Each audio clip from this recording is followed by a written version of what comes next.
ça fait pratiquement une année, depuis mars 2019, quand nous sommes entrés à l'Assemblée nationale. C'est depuis ces jours-là que je suis en train de dénoncer le dysfonctionnement des comportements et des institutions. Même au sein de l'Assemblée nationale, on ne travaille pas convenablement. On ne travaille pas pour la République. Ça fait une année, depuis mars 2019, que je suis en train de les dénoncer. Mais les gens ne me comprennent pas. Beaucoup de gens me prennent pour un fou, pour quelqu'un qui ne comprend pas ce qu'il est en train de faire. Moi, je ne comprends pas ce que je suis en train de faire. Vous croyez que vous avez le monopole de la compréhension de la chose publique?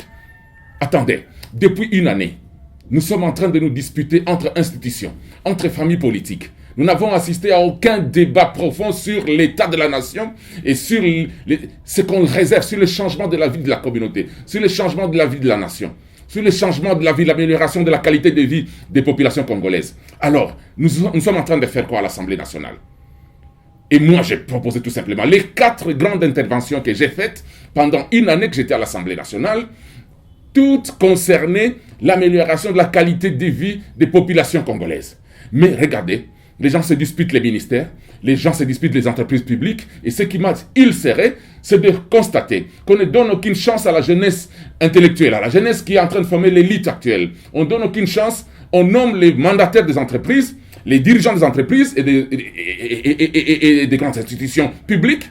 On nomme encore les anciens, les vieux qui ont passé leur temps et dont le comportement est décrié par la nation. La probité morale n'est plus de mise quand on est en train de choisir les dignitaires. Ça sert à quoi? Nous sommes entrés au pouvoir, messieurs, nous sommes entrés à l'Assemblée nationale pour apporter un petit point sur le changement des comportements, des qualités de vie des gens. Sur le vrai changement. Et où est le changement? Si les anciens décriaient ceux qui sont cités dans la malversation financière depuis des années, ce sont les mêmes qui sont encore remis aux affaires. Mais qu'est-ce que nous sommes en train de faire à l'Assemblée nationale?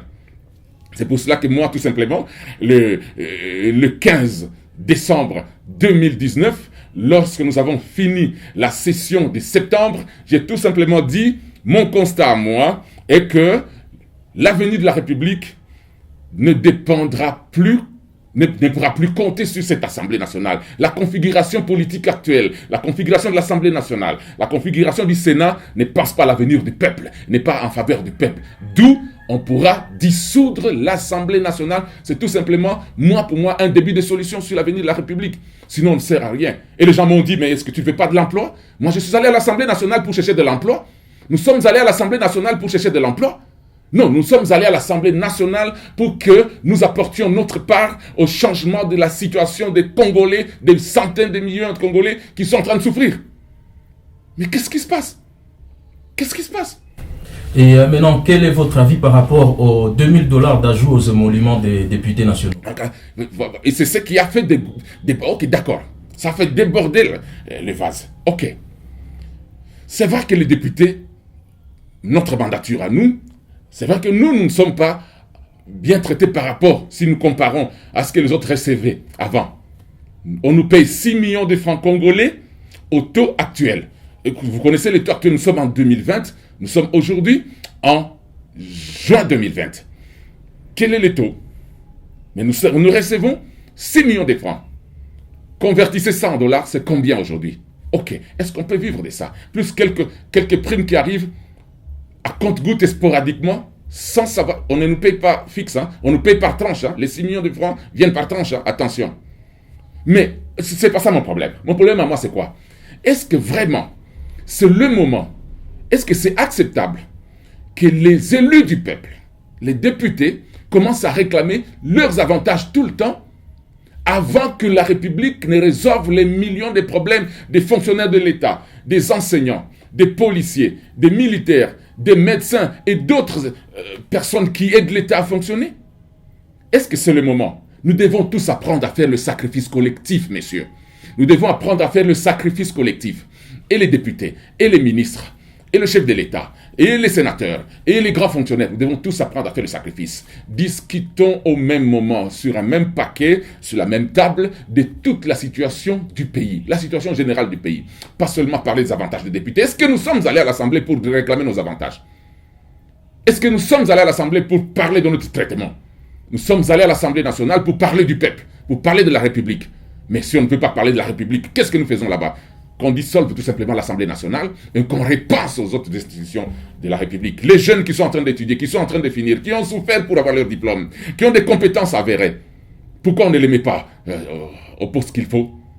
Et d'autres personnalités qui ne sont pas politiciennes, qui ne font pas la politique, qui ne font pas partie des intérêts des familles politiques, qui ne représentent aucune famille politique, qui ne représentent aucune autorité morale, qui sont juste là pour servir la nation et qui connaissent le travail. Pourquoi on ne les met pas à des postes importants?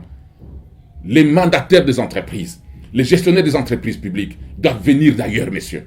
Ce n'est plus le moment de politiser les entreprises publiques. L'administration publique qui est politisée à outrance, elle ne sert plus la nation. Elle sert les autorités morales. Je ne suis pas allé à l'Assemblée nationale pour servir mon parti politique, ma famille politique, mon autorité morale, mais je suis allé servir une philosophie, la philosophie du changement en faveur de la République.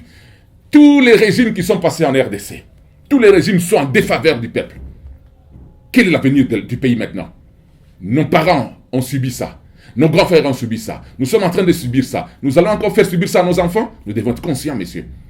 Bref, je ne suis pas d'accord. Les 2000 $ qu'on demande, ce n'est pas beaucoup. Mais par rapport à celui qui ne gagne absolument rien, qu'est-ce que nous sommes en train de chercher?